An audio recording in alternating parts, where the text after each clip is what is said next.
Assalamualaikum warahmatullahi wabarakatuh.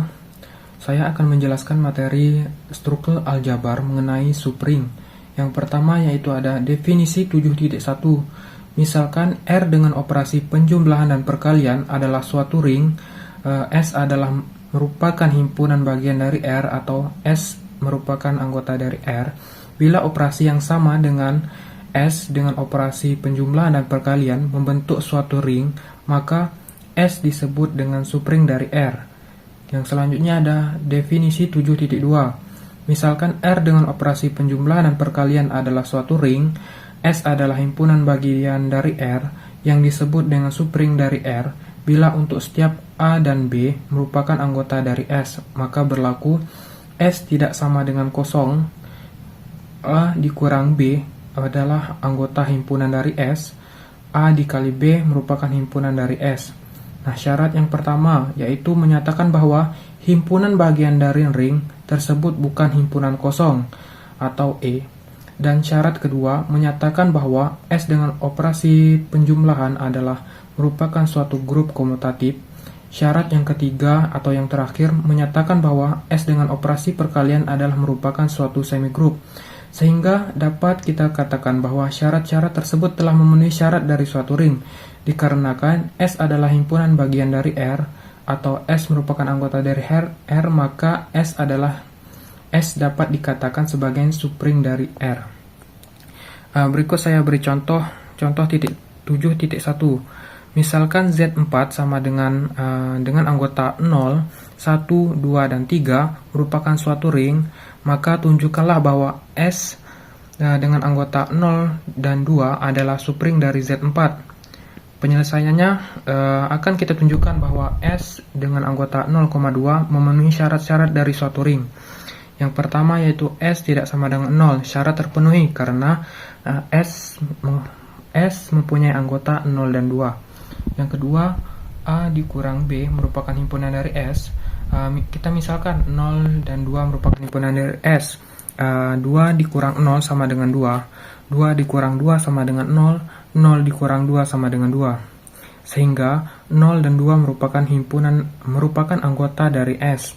Yang ketiga, A dikali B merupakan anggota dari S. Kita misalkan 0, 1, 2 merupakan anggota dari S. 2 dikali 0 sama dengan 0.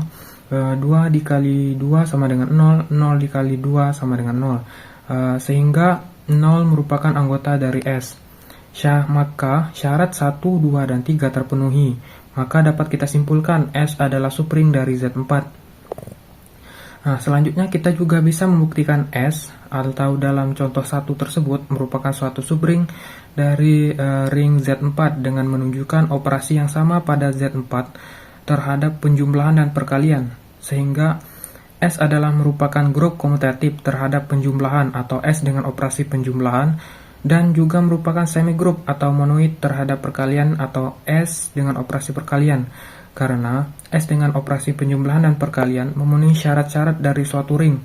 Maka S dengan anggota 0 dan 2 adalah subring dari ring Z4 sama dengan anggota 0, 1, 2, dan 3. Yang selanjutnya ada contoh 7.2. Tunjukkanlah bahwa Q akar 3 dengan anggota A plus B akar 3 dengan A, B merupakan anggota dari Q adalah merupakan subring dari R. Penyelesaian akan kita tunjukkan bahwa Q akar 3 sama dengan A plus B akar 3 dengan A, B merupakan merupakan anggota dari Q. Memenuhi syarat-syarat dari suatu ring. Pertama itu S tidak sama dengan kosong.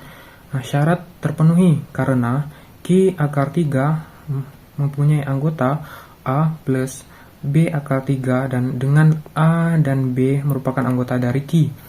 Misalkan A plus akar 3 C plus D kali akar 3 merupakan anggota Q akar 3, maka A plus B akar 3 dikurang C plus D akar 3 sama dengan A dikali C plus B kurang D akar 3 merupakan anggota dari Q akar 3. Yang ketiga itu ada A dikali B merupakan anggota dari Q akar 3. Kita misalkan A plus akar 3, C plus D akar 3 merupakan anggota dari Q akar 3, maka A plus B akar 3 dikali C plus D akar 3 maka sama dengan A dikali C plus 3BD plus A dikali D plus B kali C akar 3 merupakan anggota dari Q akar 3. Maka syarat 1, 2, dan 3 terpenuhi. Maka dapat kita simpulkan Q akar 3 dengan anggota A plus B akar 3 dengan anggota dengan A dan B anggota dari Q adalah subring dari R. Nah, sama halnya seperti pada contoh 7.1, kita juga bisa membuktikan Q akar 3 dalam contoh 7.2 merupakan suatu subring dari R dengan menunjukkan operasi yang sama pada R terhadap penjumlahan dan perkalian, sehingga S adalah merupakan grup komutatif terhadap penjumlahan Q akar 3 dengan operasi penjumlahan, dan juga merupakan semigrup atau monoid terhadap perkalian atau Q akar 3 dengan operasi perkalian, karena Q akar 3 dengan operasi penjumlahan dan perkalian memenuhi syarat-syarat dari suatu ring. Maka Q akar 3 sama dengan A plus B akar 3 dengan A dan B merupakan anggota dari Q adalah subring dari R. Dari contoh 7.1 dan contoh 7.2 bisa kita simpulkan bahwa bila R adalah suatu ring, S merupakan R dan S tidak sama dengan 0, maka S merupakan suatu subring bila S memenuhi syarat-syarat dari suatu ring. Baiklah.